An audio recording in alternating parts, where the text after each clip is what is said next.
الحمد لله نحمده ونستعينه ونستغفره ونعوذ بالله من شرور أنفسنا ومن سيئات أعمالنا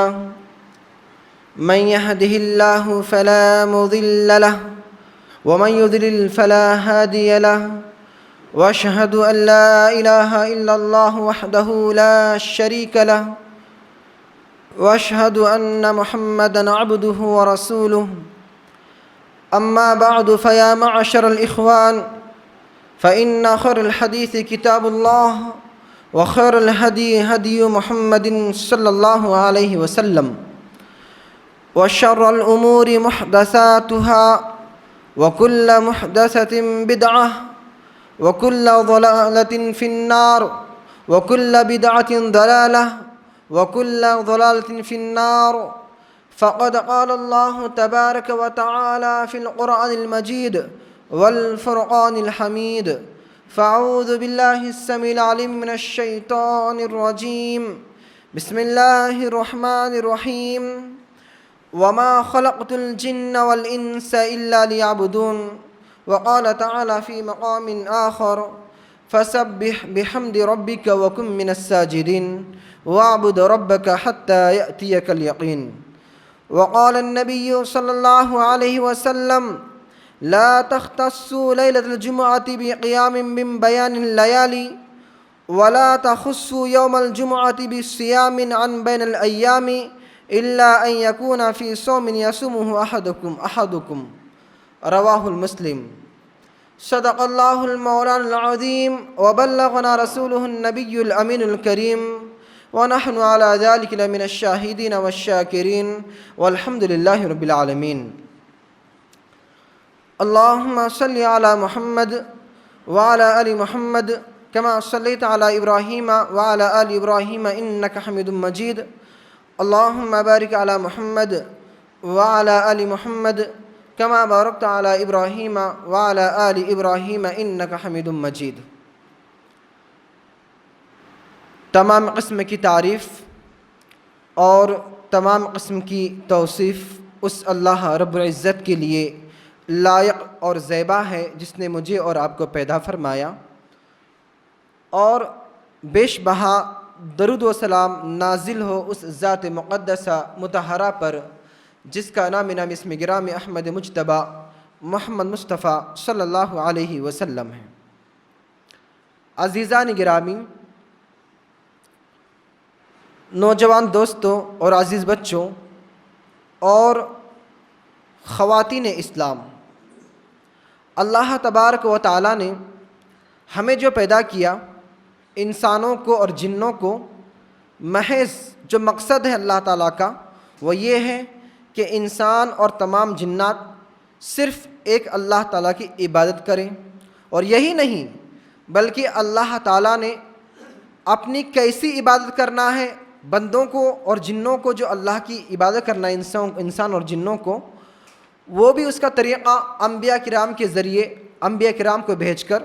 ہمیں طریقہ سکھلایا اور بتلایا۔ کہیں انسان اور جنات کسی اور چیز میں پڑھ کر گمراہ نہ ہو جائے، اور کیسی ایک اللہ کی عبادت کرنا ہے۔ یاد رکھیے، جب ہم کوئی چیز بناتے ہیں نا، ایک مثال میں دے رہا ہوں، کوئی کمپنی واشنگ مشین بناتی ہے تو واشنگ مشین کے ساتھ ایک کتاب لکھی جاتی ہے کہ اسے کیسے استعمال کرنا ہے اور یہ کس کام کے لیے ہے۔ ایسے ہی جب اللہ تعالیٰ نے انسانوں کو بنایا اور جنوں کو بنایا تو اللہ کا یہ مقصد، اللہ تعالیٰ کا یہ مقصد ہے کہ تمام انسان اور جنات صرف ایک اللہ کی عبادت کرے، اور کیسی عبادت کرنا ہے تو اللہ تعالیٰ نے اس کو بھی بتا دیا، اور واضح الفاظ میں تمام انسانوں اور تمام جنوں کو انبیاء کے ذریعے انبیاء کرام کو بھیج کر طریقہ سکھلایا۔ اللہ تعالیٰ کا فرمان ہے وَمَا خَلَقْتُ الْجِنَّ وَالْإِنسَ إِلَّا لِيَعْبُدُونَ، کہ اللہ تعالیٰ نے تمام انسانوں کو اور تمام جنوں کو محض اپنی عبادت کے لیے پیدا کیا ہے۔ تو یاد رکھیے، جب اللہ نے اپنے بندوں کی عبادت کے لیے پیدا کیا تو کسی ایک رات کے لیے نہیں پیدا کیا، کوئی زندگی میں کوئی ایک رات خاص کرے یا سال میں کوئی ایک رات خاص کرے اور بندہ جو ہے یا جنات جو ہیں اللہ کی جو عبادت کرے اسی رات کرے، کوئی زمانہ خاص نہیں کیا، کوئی سال خاص نہیں کیا، کوئی مہینہ خاص نہیں کیا، اور نہ کوئی دن اور نہ کوئی رات خاص کی، بلکہ اللہ تبارک و تعالیٰ نے اپنے تمام بندوں کو اس بات کا حکم دیا کہ تم عبادت کرو شروع سے لے کر آخر تک، یہاں تک کہ تمہیں موت آ جائے۔ اللہ کا فرمان ہے فَسَبِّحْ بِحَمْدِ رَبِّكَ وَكُن مِّنَ السَّاجِدِينَ، تم جو ہے اپنے رب کے حمد کے ساتھ تسبیح بیان کرو اور سجدے کرنے والوں کے ساتھ ہو جاؤ۔ وَعْبُدْ رَبَّكَ، اور تم اپنے رب کی عبادت کرو۔ کب تک کرنا ہے؟ صرف ایک رات کو نہیں، ایک سال نہیں، یا سال میں کوئی خاص دن نہیں، بلکہ اللہ نے کہا حَتَّى يَأْتِيَكَ الْيَقِينُ، تم ایک اللہ کی عبادت کرو یہاں تک کہ تمہیں موت آ جائے، یعنی آخری دم تک بندے کو عبادت اللہ کی کرنا چاہیے۔ آج ہم دیکھتے ہیں کہ ہمارے بہت سارے مسلمان بہت سارے مسلکی تعصب میں پڑھ کر، بہت سارے اپنے جھوٹے اور باطل اور گمراہ کرنے والے بزرگوں کے پیچھے پڑھ کر ایسا اللہ کی عبادت کو بس کوئی دن خاص کیا ہے۔ کچھ علماء سو ایسے ہوتے ہیں جنہوں نے اکثر مسلمان کے دل اور دماغ میں یہ بات بٹھائی ہے کہ سال کے اندر کچھ رات یا کچھ دن ایسے آنے والے ہیں، اگر اس رات میں اللہ کی عبادت دل بھر کر کی جائے اور اس کے 2-3 روزے رکھے جائے تو تمام زندگی کے لیے کافی ہو گیا، جبکہ وہ باتیں غلط ہیں، کیونکہ میں نے بتایا نا کہ اللہ نے کوئی رات خاص نہیں کی ہے۔ اور یاد رکھیے کامیاب انسان وہی ہوتا ہے جو اپنے مقصد کو اللہ کی عبادت بنا لیتا ہے۔ اللہ کی عبادت اگر اس کا اصل مقصد ہے تو یاد رکھیے وہ انسان کامیاب ہے، اور اگر کسی انسان کا مقصد صرف دنیا کمانا ہے اور اللہ کی عبادت کسی خاص دن یا کسی خاص رات کو کرنا ہے اور اس کے علاوہ وہ اپنے بیوی بچے اور تمام دنیا سنوارنے میں لگا رہتا ہے تو وہ انسان کامیاب نہیں ہے، اور اللہ نے اس کا ذکر بھی کیا ہے میرے دوست اور بھائیوں۔ اور اس وقت ایک تو مسلمانوں کی اکثریت کو ہم دیکھتے ہیں کہ مسلمانوں کے اندر یہ چیز آ گئی ہے کہ کچھ راتیں یا کچھ دن ایسے مل جاتے ہیں اگر جن میں ہم اللہ کی عبادت کی جائے، اور جن دنوں میں اگر ہم روزہ رکھا جائے تو تمام سال کے لیے کافی ہو گیا اور ہم جو اللہ کی عبادت گزار بندے بن گئے۔ میرے دوست اور بھائیوں یہ غلط بات ہے۔ اللہ تعالیٰ فرماتا ہے، دیکھیے میرے دوست اور بھائیوں، آج جمعہ کا دن ہے، اور جمعہ کا جو دن ہے یہ تمام ایام میں، تمام دنوں میں سب سے افضل دن ہے۔ صحیح بات ہے، سب سے افضل دن ہے، لیکن اللہ کے نبی کریم صلی اللہ علیہ وسلم فرماتے ہیں لا تختصوا لیلۃ الجمعۃ بقیام من بین اللیالی، کہ تم راتوں میں صرف جمعہ کی رات کے لیے عبادت کے لیے خاص نہ کرو، جمعہ کی رات کو عبادت کے لیے بالکل خاص نہ کرو۔ ولا تختصوا یوم الجمعۃ بصیام، اور تم جمعہ کے دن کو روزے کے لیے خاص نہ کرو، من بیان الایام، تمام دنوں کے اندر، الا ان یکون فی صوم یصوم احدکم، ہاں اگر کوئی آدمی لگاتار روزہ رکھتا ہے اور وہ روزے رکھنے کے اندر اگر جمعہ آتا ہے تو اس کے لیے جائز ہے۔ صحیح مسلم کی روایت ہے، اور آپ کو معلوم ہونا چاہیے کہ صرف جمعہ کے دن روزہ رکھنا یہ جائز نہیں ہے، گناہ کا کام ہے۔ روزہ رکھنا تو اچھا کام ہے، لیکن جمعہ کے دن صرف روزہ رکھنا آپ صلی اللہ علیہ وسلم نے منع کیا ہے۔ میرے دوست اور بھائیوں، اگر نبی کریم صلی اللہ علیہ وسلم کے نزدیک یا اللہ تعالیٰ کے نزدیک کسی رات کی کوئی الگ سے فضیلت ہوتی یا کسی رات کو عبادت کے لیے اللہ تعالیٰ ابھارنا ہوتا تو جمعہ کی رات ایسی رات تھی جو تمام راتوں میں سب سے افضل ہے، اور جمعہ کا دن جو تمام دنوں میں سب سے افضل ہے۔ لیکن آپ صلی اللہ علیہ وسلم نے، کیونکہ پتا تھا، پیشن گوئی آپ نے کی تھی کہ آگے چل کر بہت سارے بدعتیں ہونے والے ہیں، نئی نئی بدعتیں ایجاد ہونے والی ہیں، اس لیے آپ صلی اللہ علیہ وسلم نے جمعہ کا دن کے خاص کر کہا کہ تم جمعہ کے دن کو جو ہے اللہ روزے کا دن نہ بناؤ، یا اس کی رات، جمعہ کی رات کو جو ہے خاص طور پر عبادت کی رات نہ بناؤ۔ اگر آپ صلی اللہ علیہ وسلم کے نزدیک کوئی رات خاص کرنا ہوتا تو ضرور اللہ کے نبی کریم صلی اللہ علیہ وسلم جمعہ کی رات کو خاص کرتے، کیونکہ جمعہ سب سے افضل دن ہے اور جمعہ کے دن روزہ رکھنے کے لیے کہتے۔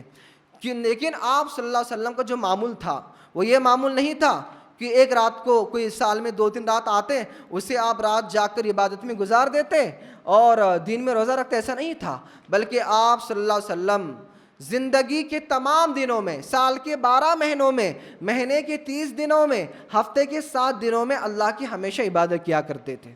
اور اللہ کی عبادت کیسی کرتے تھے میں بتاتا ہوں، دیکھیے گا، خود رسول اکرم صلی اللہ علیہ وسلم کی عادت مبارکہ یہ تھی کہ آپ صلی اللہ علیہ وسلم رات میں نفل نماز پڑھتے اور کس طریقے سے پڑھتے، حضرت عائشہ رضی اللہ تعالیٰ عنہ بیان کرتی ہیں کہ رسول اکرم صلی اللہ علیہ وسلم اتنا لمبا قیام کرتے راتوں کو کہ لمبا قیام کرنے کی وجہ سے ان کے پیر پھٹنے لگتے۔ اور میں پوچھتی اے اللہ کے نبی، میں کہتی اے اللہ کے نبی، اللہ تبارک و تعالیٰ نے تو آپ کے اگلے اور پچھلے تمام گناہوں کو بخش دیا ہے، اب معصوم الخطا ہیں، پھر بھی تم اللہ کی اتنی عبادت کرتے ہو جس کی وجہ سے تمہارے پیروں میں تمہارے پیر پھٹنے لگتے ہیں۔ تو آپ صلی اللہ علیہ وسلم ایک ہی جواب دیتے، کیا جواب دیتے؟ افلا اکون عبدا شکورا، کیا میں شکر گزار اللہ کا بندہ نہ بن جاؤں؟ یہ جواب دیتے۔ اور حضرت مغیرہ بن شعبہ رضی اللہ تعالیٰ عنہ کہتے ہیں کہ رسول اکرم صلی اللہ علیہ وسلم راتوں کے اندر نمازوں میں اتنا لمبا قیام کرتے کہ جس کی وجہ سے ان کے پاؤں کے اوپر ورم آ جاتا۔ ان سے سوال کیا گیا، اے اللہ کے نبی کریم صلی اللہ علیہ وسلم، آپ اتنا لمبا قیام کیوں کرتے ہیں؟ آپ کے پیروں پر ورم آتا ہے، آپ کے پیر پھٹنے لگتے ہیں، آپ کے پیر سوج جاتے ہیں، آپ اتنی عبادت کیوں کرتے ہیں؟ حالانکہ آپ کی اگلی اور پچھلی تمام خطائیں معاف کی گئے ہیں، پھر بھی آپ اتنی عبادت کیوں کرتے ہیں؟ تو اللہ کے نبی انہیں یہی جواب دیتے، افلا اکون عبدا شکورا، کیا میں شکر گزار بندہ نہ بن جاؤں؟ صحیح بخاری اور صحیح مسلم کی روایت ہے۔ میرے دوست اور بھائیوں، اور یہ آپ کا جو معمول تھا نا، یہ ہمیشہ کا معمول تھا کہ جب آپ نماز پڑھتے تو اتنا لمبا قیام کرتے۔ آپ نے کوئی شب برات نہیں منائی، جیسے کہ آپ 15 رات کے شب برات لوگ مناتے ہیں اور شب برات کو اتنا کرنا ہے، کیوں؟ اس لیے کہ ہمارا دین جو مکمل ہے۔ اور دیکھیے گا، عبادات جو ہیں وہ محصور ہیں، یعنی وہ جو ہے نا ایک خاص ہیں، وہ عبادت جو ہیں ان کی تعداد کم ہے، اور جتنی عبادتیں ہیں اللہ اور اس کے رسول نے قرآن کریم میں اور سنت مبارکہ میں تمام کو واضح کر دیا۔ اب ضرورت نہیں ہے کہ اب ہمیں کوئی نئی عبادت کرنا ہے، یا کوئی نئی رات خاص کر کے، یا کوئی نئی رات شب معراج یا شب برات کے نام سے بنا کر اس میں اللہ کی عبادت کی جائے۔ کیوں؟ اس لیے کیونکہ اللہ کے نبی کریم صلی اللہ علیہ وسلم نے فرمایا جو دین آیا وہ دین مکمل ہے، اور خطبہ حاجت میں ہمیشہ فرماتے فَإِنَّ خَيْرَ الْحَدِيثِ کتاب اللہ وخیر الہدی ہدی محمد صلی اللہ علیہ وسلم وشر الامور محدثاتها وکل محدثۃ بدعہ وکل بدعۃ ضلالہ وکل ضلالۃ فی النار، کہ اللہ نے فرماتے کہ سب سے فإن خیر الحدیث کتاب اللہ، کہ سب سے بہترین باتوں میں سب سے بہترین کلام اللہ کا کلام ہے، اور ہدایت میں سب سے صحیح اور سب سے بہترین ہدایت محمد صلی اللہ علیہ وسلم کی ہدایت ہے۔ راستوں میں جو سب سے بہترین اور صحیح راستہ ہے وہ آپ صلی اللہ علیہ وسلم کا راستہ ہے، اور دین کے اندر اور کاموں میں سب سے برا کام دین کے اندر نئے کام ایجاد کرنا ہے، اور ہر نیا کام بدعت ہے، اور ہر بدعت کہاں لے جانے والی ہے؟ ہر بدعت گمراہی، اور ہر گمراہی کیا ہے؟ جہنم میں لے جانے والی ہے۔ لیکن آج ہمارے مسلمانوں کا یہ حال ہے، بدعتیں اتنے شور اور غول اور اتنے فخر کے ساتھ کرتے ہیں گویا کہ وہ سنت ہے، اور اپنے بدعت کا دفاع کرتے ہیں، جبکہ بدعتی کی کوئی توبہ قبول نہیں، بدعتی کا کوئی عمل قبول نہیں، یہاں تک کہ بدعتی کو کل قیامت کے دن جب آپ صلی اللہ علیہ وسلم اپنے ہاتھوں سے جام کوثر پلاتے رہیں گے، اس وقت بدعتی کو وہاں سے دھتکارا جائے گا۔ لیکن اس کے باوجود کچھ علماء سو، کچھ صوفیاء اور کچھ پیرانے پیر اور اس طریقے سے کچھ ایسے جھوٹے مرشد اور ایسے جھوٹے علماء نے اپنے امتوں کے دماغ کے اندر، بھولے بھالے لوگوں کے دلوں کے اندر ایسی باتوں کو بٹھا دیا کہ جن باتوں کی وجہ سے انسان ہدایت نہیں بلکہ گمراہی میں جاتا ہے، انسان سنت کی طرف نہیں بلکہ بدعت کی طرف جاتا ہے، انسان جنت کی طرف نہیں بلکہ دوزخ کی طرف جاتا ہے، اور انسان کے تمام عمل برباد ہوتے ہیں، بدعتی کے تمام عمل برباد ہو جاتے ہیں، اور انسانوں کو، لوگوں کو جو ہے بھولے بھالے انسانوں کو ایسے جھوٹے علماء نے سنے ایک الگ بھٹکا دیا ہے۔ اور ایک رات آتی ہے شب برات، ایک تو شب معراج گزر گئی، اور شب معراج کے وقت لوگوں نے چراغاں کیا، راتوں میں بیان کیا گیا، راتوں میں طرح طرح کی بدعتی کی گئی، شور و غول کیا گیا، اور نہ جانے کھانے تیار کیے گئے۔ اب آنے والی شب برات، شب برات کے بارے میں انشاءاللہ تھوڑا سا آج اور اگلے خطبہ جمعہ میں اور مزید بتاؤں گا کتنا صحیح ہے اور کتنا غلط ہے، اور ہمارا جو کام ہے، ہماری جو دعوت ہے وہ قرآن اور سنت کی دعوت ہے۔ ہم اتنا ہی کریں گے جتنا ہمیں اللہ نے اپنی عبادت کا، جس عبادت کا حکم کرنے کا دیا ہے، ہمارے رسول اکرم صلی اللہ علیہ وسلم نے جو عبادت کا طریقہ بتایا ہے اسی طریقے کو اپنائیں گے۔ ہم اپنے طرف سے کوئی نیا طریقہ یا کوئی نیا کام ایجاد نہیں کریں گے، اور یہی مسلمانوں کی صحیح علامت ہے، یہی مومنین کی علامت ہے، اور یہی اللہ اور اس کے رسول پر ایمان کی علامت ہے۔ میرے دوست اور بھائیوں، میں آپ کے سامنے بتا دوں کہ جب اللہ کے نبی نے یہ بات کہی کہ فَإِنَّ خَيْرَ الْحَدِيثِ کتاب اللہ، سب سے بہترین جو بات ہے وہ اللہ تعالیٰ کا کلام ہے، اور سب سے بہترین جو ہدایت ہے وہ محمد صلی اللہ علیہ وسلم کی ہدایت ہے، اور دین کے اندر نیا کام ایجاد کرنا یہ سب سے برا کام ہے، اور ہر نیا کام بدعت ہے، اور ہر بدعت گمراہی ہے، اور ہر گمراہی جہنم میں لے جانے والی ہے۔ تو اس سے معلوم ہوا کتاب اللہ اور نبی کریم صلی اللہ علیہ وسلم کی سنت مبارکہ ہی اصل دین ہے، اور اس کے علاوہ جو یعنی کتاب اللہ اور سنت رسول صلی اللہ علیہ وسلم کے علاوہ جو بھی چیز ہے وہ بدعت ہے، گمراہی ہے۔ اور یاد رکھیے ہر وہ کام جو کتاب اللہ میں نہ ہو اور اس کام کو کرنا وہ بدعت ہے، ہر وہ کام جو سنت مبارکہ سے ثابت نہ ہو وہ کام بھی کیا ہے؟ بدعت ہے، جیسے کہ میں نے بیان کیا۔ آئیے ہم جانتے ہیں شعبان کا مہینہ شاید آج یا کل شروع ہونے والا ہے۔ ماہ شعبان کے روزوں کی کیا فضائل ہیں؟ واقعی شعبان میں روزے رکھنا یہ ثابت ہے، آپ صلی اللہ علیہ وسلم نے بھی شعبان کے مہینے میں روزے رکھے ہیں، لیکن کیا کچھ اور بھی کیا ہے اس کے اندر آپ نے؟ آئیے کچھ روایتی پیش کرتا ہوں۔ ماہ شعبان کے روزے کی فضائل کے بارے میں کیا آتا ہے؟ سب سے پہلے یہ جان لیجئے، ماہ شعبان میں رسول اکرم صلی اللہ علیہ وسلم رمضان کو چھوڑ کر باقی سب مہینوں کی بنسبت زیادہ روزہ رکھتے تھے، اور دوسرے مہینے میں اتنا روزہ آپ نہیں رکھتے تھے جتنا شعبان میں رمضان کو چھوڑ کر۔ تاہم یہ بات درست نہیں کہ شعبان کا مہینہ 4 حرمت والے مہینوں میں سے، جیسے کہ بعض علماء سو بیان کرتے ہیں کہ جیسے رجب حرمت والے مہینے میں جیسے ذی قعدہ ذی الحجہ محرم ہے، ایسے ہی شعبان میں جو حرمت والے مہینے میں ہے۔ حالانکہ تمام مفسرین کا اس بات پر اتفاق ہے کہ شعبان جو ہے یہ حرمت والے مہینے میں شمار نہیں ہوتا، بس 4 مہینے حرمت والے ہیں، اس کے علاوہ کوئی اور مہینہ حرمت والا نہیں ہے۔ اس پورے مہینے میں آپ صلی اللہ علیہ وسلم کا روزوں کا اہتمام کس طریقے سے تھا؟ آئیے ہم دیکھتے ہیں حدیث کی روشنی میں۔ حضرت عائشہ رضی اللہ تعالیٰ عنہ فرماتی ہیں کہ میں نے رسول اکرم صلی اللہ علیہ وسلم کو روزے رکھتے ہوئے دیکھا، اور میں جب آپ صلی اللہ علیہ وسلم کو روزے رکھتے ہوئے دیکھتی تو آپ مسلسل روزے رکھتے، یہاں تک کہ ہم یہ کہتے کہ آپ شاید اب روزہ نہیں چھوڑنے والے ہیں، اور آپ لگاتار روزہ رکھتے۔ ایک بات۔ دوسری بات کہ آپ صلی اللہ علیہ وسلم کبھی روزہ اتنا چھوڑتے کہ ہم یہ محسوس کرتے اور ہم یہ کہتے شاید آپ صلی اللہ علیہ وسلم آپ روزہ نہیں رکھنے والے ہیں۔ سنن ابی داؤد کی اور روایتیں ہیں۔ اب حضرت عائشہ فرماتی ہیں رمضان کے مہینے کے علاوہ مکمل آپ صلی اللہ علیہ وسلم نے رمضان کے مکمل روزے رکھے ہیں، اور اس کے علاوہ کوئی اور ایسا مہینہ نہیں ہے کہ جس مہینے میں آپ صلی اللہ علیہ وسلم نے روزے رکھے ہیں۔ البتہ شعبان کے مہینے میں آپ صلی اللہ علیہ وسلم نے بہت سارے روزے رکھے ہیں، اور یہ بات ثابت ہے۔ اس طرح کا ان کا بیان ہے حضرت عائشہ کا کہ ما رأیت النبی صلی اللہ علیہ وسلم فی شہر اکثر صیاما منہ فی شعبان کان یصومہ الا قلیلا بل کان یصومہ کلہ۔ سنن ترمذی کی روایت ہے کہ فرماتی ہیں کہ میں نے نبی کریم صلی اللہ علیہ وسلم کو شعبان کے اندر دوسرے مہینوں کی بنسبت اتنا روزہ رکھتے ہوئے دیکھا کہ کوئی اور مہینے میں ایسا نہیں دیکھا کہ آپ صلی اللہ علیہ وسلم نے کسی مہینے میں اتنے زیادہ روزہ رکھے ہیں، بلکہ آپ صلی اللہ علیہ وسلم شعبان کے بہت سارے روزے رکھتے اور کچھ ہی روزے چھوڑ دیتے، اور یہاں تک وہ کہتی ہیں میں نے یہ محسوس کیا کہ عائشہ رضی اللہ عنہ فرماتی ہیں کہ آپ صلی اللہ علیہ وسلم نے پورے شعبان کے روزے رکھے،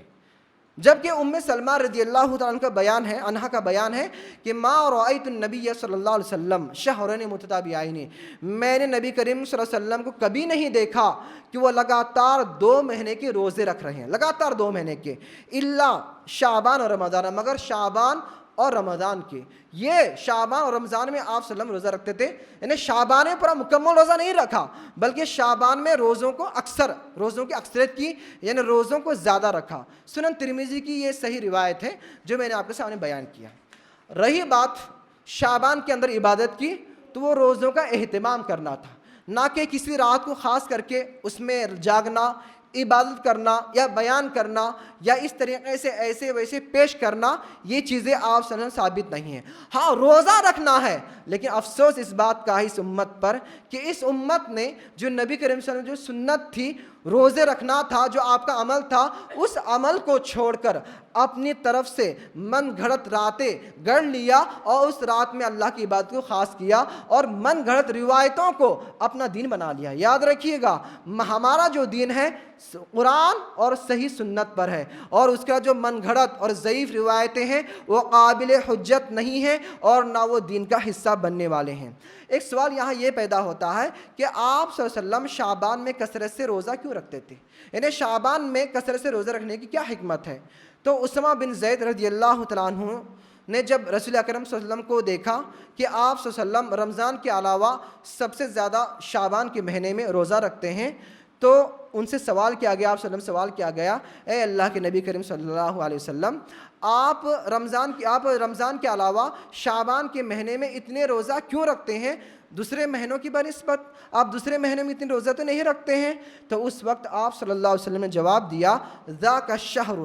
شعبان کا وہ مہینہ ہے، تغفل الناس فیہ، جس کے اندر لوگ اللہ تعالیٰ کی عبادت سے غافل ہو جاتے ہیں، بین رجب اور رمضان، اور روزے سے غافل ہو جاتے ہیں رجب اور رمضان کے درمیان، یعنی رجب اور رمضان کے درمیان کافی وقفہ ہوتا ہے، تو جس کی وجہ سے رمضان اب آنے والا ہے، اس لیے لوگ جو ہے روزے سے غافل ہو جاتے ہیں۔ وہ شہر، اور اس کی حکمت یہ بتائی گئی، یہ ایک ایسا مہینہ ہے، شعبان کا مہینہ ایسا ہے، ترفع فیہ الاعمال، جس کے اندر شعبان کے مہینے کے اندر اعمال کو اوپر لیا جاتا ہے، اعمال کو اٹھا لیا جاتا ہے۔ کہاں پر؟ الی رب العالمین، رب العالمین کے پاس، یعنی اللہ تعالیٰ کے پاس۔ وَأُحِبُّ أَن يُرْفَعَ عَمَلِي وَأَنَا صَائِمٌ، اور میں اس بات کو پسند کرتا ہوں، غور سے سنیے گا، اور میں اس بات کو پسند کرتا ہوں کہ جس مہینے میں اعمال کو اللہ کے پاس لے جایا جاتا ہے، ہمارے اعمال کو اٹھا لیا جاتا ہے، تو میں پسند کرتا ہوں کہ جب میرے اعمال کو اٹھا لیا جائے تو میں اس وقت روزے کی حالت میں ہوں، یعنی جب میرا شمار ہو، جب میرے اعمال کو لے جایا جائے آسمان طرف، اللہ کی طرف، تو میرا شمار جو ہو، میرا جو نام ہو، وہ روزے کے ساتھ ہو۔ سنن نسائی کی صحیح روایت ہے، یہ بات ہو گئی، اور یہ صحیح روایتیں ہیں۔ اور رہی بات شعبان میں روزوں کی کثرت ہے، روزے رکھنا ہے۔ اب ایک سوال جو اہم ہے، جو چل رہا ہے، جو اصل میرا موضوع ہے، وہ ہے شب برات۔ لوگوں نے کیا کیا کہ شب برات کی رات سے نام گڑھ لیا، اور کچھ ایک صحیح حدیث ہے، اور اس صحیح حدیث کو توڑ مروڑ کے کہاں فٹ کیا؟ 15ویں شب کو شب برات کے ساتھ فٹ کیا، وہاں پر اس پر عمل کرنے شروع کیا لوگوں نے۔ آئیے وہ روایت کیا دیکھتے ہیں۔ دیکھیے، ماہ شعبان کے روزوں کی فضائل یہ تو ہو گئے کہ کیا فضائل ہیں۔ فضائل کیا ہے؟ اس میں یہ ہے کہ اللہ کے نبی کریم صلی اللہ علیہ وسلم کثرت سے روزہ رکھتے تھے، اور اس مہینے کے اندر اعمال کو اٹھا لیا جاتا ہے اور اللہ تعالیٰ کی طرف سے اس کو جمع کیا جاتا ہے، اور اللہ کے نبی اس بات کو پسند کرتے تھے کہ جب میرے اعمال کو اٹھا لیا جائے تو میں روزے سے ہوں۔ میری بات سمجھ میں آئی یہ بات؟ اب ہم یہ جانتے ہیں کہ 15ویں شب، یعنی شعبان کی 15ویں شب کو جو لوگ طرح طرح کی عبادتیں یا بہت سارے علماء بیان کرتے ہیں، یا اس کے اندر جو ہے خاص عبادتیں کی جاتے ہیں، وہ اس کی حقیقت کیا ہے؟ آئیے ہم جانتے ہیں۔ حقیقت یہ ہے کہ اس صحیح اور غلط کی تمیز کیا ہے، پہلے ہمیں یہ جاننا ہے۔ اس رات کے اندر جو عبادتیں کی جاتی ہیں، یا اس رات کو جو سمجھ رہے ہیں، تو لوگوں نے غلط اور صحیح کے درمیان تمیز کرنا چھوڑ دیا، جس کی وجہ سے ان کے اندر گمراہیاں آ گئی ہیں۔ دیکھیے، اللہ کے نبی کریم صلی اللہ علیہ وسلم فرماتے ہیں، یطلع اللہ تبارک و تعالی الی خلقہ لیلۃ النصف من شعبان، کہ اللہ کے نبی صلی اللہ علیہ وسلم فرماتے ہیں اللہ تبارک و تعالی 15ویں شعبان کی شب کو اللہ تعالی اپنے تمام بندوں پر متوجہ ہو جاتے ہیں، یعنی اپنے تمام بندوں کے گناہوں کو معاف کر دیتے ہیں۔ فَيَغْفِرُ لِجَمِيعِ خَلْقِهِ، اپنے اللہ تعالیٰ جو ہے 15ویں شعبان کی شب کو اللہ تعالیٰ اپنے تمام مخلوقات کے اوپر متوجہ ہو جاتے ہیں اور اپنے تمام مخلوق کے گناہوں کو معاف کر دیتے ہیں، اِلَّا لِمُشْرِكٍ أَوْ مَشَاخِرٍ، مگر مشرک اور کینہ پرور کو اللہ تعالیٰ معاف نہیں کر دیتے، اسے ایسے ہی چھوڑ دیتے ہیں۔ سنن ابن ماجہ کی روایت ہے جو صحیح سند کے ساتھ روایت کی گئی ہے۔ محدث العصر یعنی علامہ البانی رحمۃ اللہ علیہ نے اسی حدیث کے بہت سارے طرق کو ذکر کرنے کے بعد انہوں نے خلاصہ بیان کیا، وہ یہ کہا ہے، وہ جملۃ القول ان الحدیث بمجموع هذه الطرق صحیح بلا ریب، کہ خلاصہ یہ ہے اس طرح کی جو حدیثیں ہیں، یعنی 15ویں شب کو، شعبان کی 15ویں شب کو اللہ تعالیٰ جو ہے تمام امت کے اوپر، اپنے تمام لوگوں پر، تمام مخلوقات کے اوپر متوجہ ہوتے ہیں اور تمام لوگوں کو معاف کر دیتے ہیں سوائے مشرک اور کینہ پرور کے، انہیں چھوڑ دیتے ہیں۔ ایسی روایتیں پوری پوری صحیح ہیں، اور ہمارا ایمان بھی یہی ہے کہ اللہ تعالیٰ جو ہے 15ویں شب کو جو ہے اللہ تعالیٰ اپنے بندوں گناہوں کو معاف کر دیتا ہے سوائے مشرک اور کس کے، کینہ پرور کے۔ جبکہ دوسری ایک روایت کے اندر ہے ان اللہ یطلع علی عبادہ فی لیلۃ النصف من شعبان، کہ اللہ تبارک و تعالی 15ویں شعبان کی 15ویں شب کو اپنے تمام بندوں پر متوجہ ہوتے ہیں، فیغفر للمؤمنین، تمام مومنوں کی مغفرت کر دیتے ہیں، ویملی للکافرین، اور کافروں کو چھوڑ دیتے ہیں، کافروں کو ڈھل دے دیتے ہیں۔ وَيُمْلِ لِلْكَافِرِينَ، مومنوں کی کیا کرتے ہیں، اللہ تعالیٰ مغفرت کر دیں گے، اللہ مومنوں کو معاف کر دے گا اور کافروں کو ڈھل دیتا ہے، اور گناہ کرے اور اپنے کفر میں بڑھ جائے۔ وَيَدْعُ أَهْلَ الْحِقْدِ بِحَقْدِهِمْ، اور اللہ تعالیٰ کینہ پرور کو، حسد کرنے والے کو چھوڑ دیتا ہے یہاں تک کہ وہ اپنا حسد کرنا چھوڑ دے، حتی یدعوہ، یہاں تک کہ وہ حسد کرنا چھوڑ دے، ورنہ اس کو ایسے ہی چھوڑ دیتے ہیں۔ صحیح الجامع کی روایت ہے۔ تو اس حدیث سے کیا پتہ چلا؟ اس حدیث سے یہ پتہ چلا کہ اللہ کے نبی کریم صلی اللہ علیہ وسلم جو رات بیان کی ہے 15ویں شب کی، اس رات کو اللہ تعالیٰ اپنے بندوں کو معاف کر دیتے ہیں سوائے مشرک اور کینہ پرور کے، حسد کے، جب تک کہ وہ مشرک جو ہے اپنے مشرک سے باز آ جائے اور کینہ پرور جو ہے اپنے کینہ اور حسد کو چھوڑ دے۔ صحیح الجامع کی صحیح روایت ہے۔ عزیزان گرامی، یہ وہ صحیح حدیثیں جو میں نے آپ کے سامنے ذکر کیا، جو اس مہینے کے بابت بیان کی گئی ہے، اور صحیح حدیث ہے، اتنا عمل ہے۔ اب یہ کہاں سے سوال پیدا ہوگا، اگر 15ویں شب کو اللہ تعالیٰ اپنے گناہ، اپنے بندوں کو معاف کرنے والے ہیں، اپنے دنیا آسمان بندوں کو معاف کرنے والے ہیں، تو اس کا مطلب یہ کہیں نہیں ہوا کہ اس رات کو جاگا جائے، اس رات میں چراغاں کا انتظام کیا جائے، اس رات میں جو طرح طرح کی بدعتیں ایجاد کی جائے، اس رات کے اندر طرح طرح کی نئی نمازیں ایجاد کر کے پڑھا جائے، یہ تو ثابت نہیں ہوا۔ اگر ایسا ہوتا تو آپ صلی اللہ علیہ وسلم کی زندگی کے اندر بھی کئی 15ویں شب آئے۔ شب برات میں نہیں کہہ رہا ہوں، کیونکہ شب برات قرآن اور حدیث میں ذکر نہیں ہے، بلکہ 15ویں شب کی بات کر رہا ہوں۔ 15ویں شب آئی، صحابہ کے دور میں آئی، ائمہ اربعہ، امام ابو حنیفہ، امام شافعی، امام مالک اور امام احمد بن حنبل کے دور میں آئی، اور بہت سارے محدثین کے دور میں آئی، لیکن کسی نے بھی اس رات کو خاص کر کے اس رات میں عبادت نہیں کی، اس رات کو نہیں جاگا۔ کیوں؟ کیونکہ وہ جانتے تھے کہ نبی کا جو عمل ہے، اگر ایسا ہوتا تو نبی ضرور عمل کرتے اور ہمیں بتاتے۔ جیسے آپ صلی اللہ علیہ وسلم ہمارے لیے کیا شب قدر ہے، طاق رات ہے، اور طاق راتوں میں آپ صلی اللہ علیہ وسلم نے آخری عشرے میں راتوں میں عبادت کی، راتوں کو جاگا، نفل نماز پڑھی، قیام اللیل کیا، قرآن کی تلاوت کی، لوگوں کو ترغیب دلائی۔ لیکن جو شب برات کے نام سے جو لوگ آج یاد کرتے ہیں 15ویں شب کو، یہ کہیں ثبوت نہیں ملتا ہے۔ شب برات کے بنسبت جو کمزور اور ضعیف حدیث جو بیان کرتے ہیں، ان میں سے ایک یا دو چند میں آپ کے سامنے بیان کر دوں۔ دیکھیے گا، ایک حدیث پیش کی جاتی ہے لوگوں کے سامنے، جو ہمارے علماء ہیں، ایسے علماء جو اپنا پیٹ پالنے کے لیے، لوگوں کو گمراہ کرنے کے لیے من گھڑت اور موضوع حدیث بیان کرتے ہیں۔ وہ بتاتا ہے، ایک حدیث بیان کی جاتی ہے کہ نعوذ باللہ، اللہ کے نبی نے فرمایا رجب الشہر اللہ، رجب جو ہے یہ اللہ کا مہینہ ہے، وہ شعبان و شہری، اور شعبان جو ہے اللہ نے فرماتی وہ میرا مہینہ ہے، اور رمضان و امتی، اور رمضان کس کا مہینہ، یہ میری امت کا مہینہ ہے۔ یہ جو روایت ہے موضوع روایت ہے، جس کو علامہ البانی نے اپنے ضعیف للالبانی کے اندر سے ذکر کیا ہے۔ اور یاد رکھیے میرے دوستوں اور بھائیوں، موضوع حدیث کو جاننے کے بعد لوگوں کے اندر ترغیب کے لیے بیان کرنا کتنا بڑا گناہ ہے۔ حدیث کے اندر آتا ہے جس نے کوئی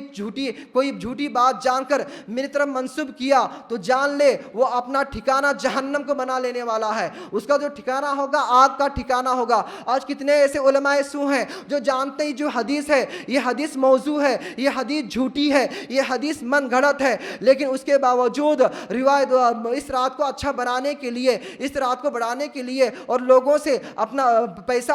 ایٹھنے کے لیے ایسی جھوٹی اور من گھڑت حدیث بیان کر کے اپنا ٹھکانہ جو ہے وہ جہنم کو بنا رہے ہیں۔ اور ایک روایت اور بیان کی جاتی ہے، وہ روایت کیا ہے؟ ایک رات رسول اکرم صلی اللہ علیہ وسلم کیا کیا رسول اکرم صلی اللہ علیہ وسلم جو ہے حضرت عائشہ رضی اللہ تعالیٰ عنہ کے پاس سو گئے تھے. سونے کے بعد جو ہے رات میں اٹھے اور اٹھنے کے بعد آپ چلے گئے اور جانے کے بعد بقیع میں چلے گئے. کچھ لوگ کہتے ہیں جنت البقیع. جنت البقیع کہنا یہ صحیح نہیں ہے, صرف اس کا نام ہے بقیع. بقیع میں چلے گئے اور وہاں دعا کیا. حضرت عائشہ فرماتی ہیں میں بھی آپ صلی اللہ علیہ وسلم کے پیچھے ہو گئی, اور ان سے جب ہو گئے اور جب وہ واپس آئے اور مجھے یہ خدشہ ہوا کہیں آپ صلی اللہ علیہ وسلم جو ہے کہیں کسی اور بی کے پاس نہ چلے گئے ہو. میں نے ان کے پیچھے چلی گئی. جب وہ واپس آئے تو ان سے پہلے میں پہنچ گئی. اس کے بعد وہ کہتے ہیں کہ ان اللہ تبارک و تعالی ینزل لیلۃ النصف من شعبان الی سماء الدنیا فیغفر لاکثر من شعر غنب کلب. کہ فرماتے ہیں اللہ کے نبی کہ اللہ تبارک و تعالی فرماتا ہے کہ 15ویں شب کو 15ویں شعبان کی 15ویں شب کو اللہ تعالیٰ جو ہے اپنے بندر متوجہ ہوتا ہے. 7ویں آسمان پر یعنی دنیائے آسمان پر اللہ تعالیٰ آتا ہے اور تمام بندوں کی مغفرت یعنی کہ ایسے اپنے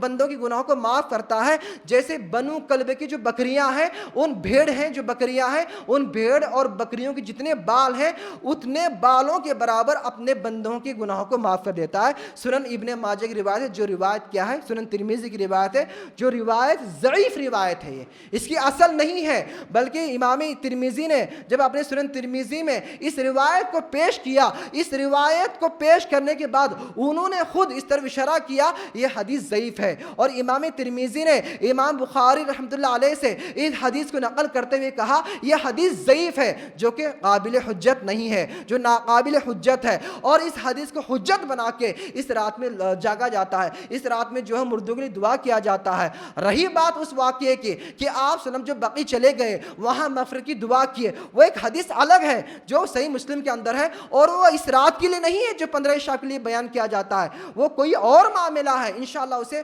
اگلے خطبے جمعہ میں بیان کروں گا. میں یہاں یہی بیان کرنا چاہوں گا, آخری میں جو وقت ہو چکا ہے میں یہاں یہ بیان کرنا چاہوں گا میرے دوست اور بھائیوں کہ جو شب برات جو منائی جاتی ہے یہ شیعہ کی دین ہے. شیعہ کیا کرتے ہیں, اس رات کو صحابہ کرام سے تبرئ کرتے ہیں, نعوذ باللہ, صحابہ کرام پر طعن تشنیع اور لعنت بھیجتے ہیں, حضرت عائشہ رضی اللہ تعالیٰ عنہ کی شان میں گستاخی کرتے ہیں, حضرت ابوبکر عمر و عثمان رضی اللہ تعالیٰ عنہم کے خلاف جو ہے سازشیں کرتے ہیں, انہیں برا بھلا کہتے ہیں اور انہیں عائشہ فی النار نعوذ باللہ اس طریقے سے نعرے لگاتے ہیں. اور وہی چیزیں ہم مسلمانوں کے اندر, ہم اہل سنت جماعت کے اندر آئے ہیں اور لوگ اسے سمجھ نہیں پاتے ہیں. میرے دوست اور بھائیوں, شب برات منانا یہ ایک بہت بڑا گناہ ہے, یہ ایک بدعت ہے, اور یہ جو ہے سنت کے خلاف ہے, اور یہ نبی کریم صلی اللہ علیہ وسلم کی سنت کا مذاق اڑانا ہے, اور یہ شیعوں کا ساتھ دینا ہے, اور ایسا کرنا جو ہے یہ دین کا مذاق اڑانا ہو گیا, اور ایسا کرنا بدعت کو بڑھاوا دینا ہو گیا. اور بدعت کو جو بڑھاوا دیتا ہے وہ جس کے اوپر اللہ کی اور رسول کی اور تمام لوگوں کی لعنت ہوتی ہے. آخر میں اللہ سے دعا ہے کہ اللہ تبارک و تعالی ہم تمام مسلمانوں کو قرآن اور سنت پر چلنے کی توفیق عطا فرمائے. اللہ تعالی ہم تمام لوگوں کو شروع سے لے کر مرے دم تک اللہ کی عبادت کی صحیح طریقے سے سنت کے مطابق مطابعت کے طریقے پر عمل کی توفیق عطا فرمائے. الہ العالمین ہم تمام مسلمانوں کو قرآن و سنت پر چلنے کی توفیق عطا فرما. ہم تمام مسلمانوں کو تمام بدعتوں سے گریز کرنے کی توفیق عطا فرما, تمام بدعتوں سے ہمیں دور فرما. آمین رب العالمین. وما علینا الا البلاغ المبین ونفعنا واياكم بالآیات والذکر الحکیم. انہ تعالی جواد کریم ملک بر رب حلیم.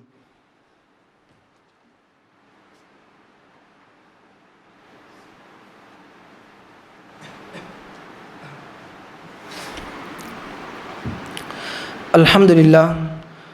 لله نحمده ونستعينه ونستغفره ونعوذ بالله من شرور أنفسنا ومن سيئات أعمالنا.